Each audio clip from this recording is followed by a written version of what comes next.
আজ নিয়ে চলে এসেছি কোকোনাট মিল্ক আইসক্রিম। তো বাড়িতেই আমরা খুব সহজে শুধুমাত্র নারকেল, চিনি, দুধ দিয়ে আইসক্রিমটি বানিয়ে নিতে পারি। তো সেটাই আজ আমি তোমাদের সঙ্গে শেয়ার করব। তো নমস্কার বন্ধুরা, আমার রান্নাঘর দ্য পিঞ্চ অফ টেস্টে তোমাদের সবাইকে স্বাগত। আইসক্রিম বানানোর জন্য আমি এখানে যা নিয়েছি দেখো, নারকেল নিয়েছি, নারকেলের টুকরো করে নিয়েছি, কালো অংশটা পিছনে ছুলে ফেলে দিয়েছি।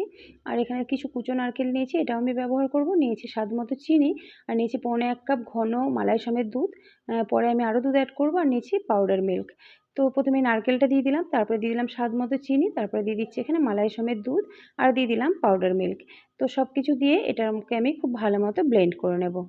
তো দেখো, এটা আমার ব্লেন্ড করা হয়ে গেছে। এবারে এর মধ্যে আমি আরও কিছুটা দুধ অ্যাড করব। দুধটা আমি আগের থেকে জাল দিয়ে ঘন করে রেখেছি।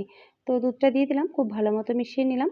এবারে আমি এটাকে মোল্ডে ঢেলে নেব। তো তার আগে আমি মোল্ডের মধ্যে যে কুচনো নারকেলটা রেখেছিলাম সেটা অল্প অল্প দিয়ে দিলাম। এটা মুখে পড়লে খুব ভালো লাগে। তো তারপর আইসক্রিম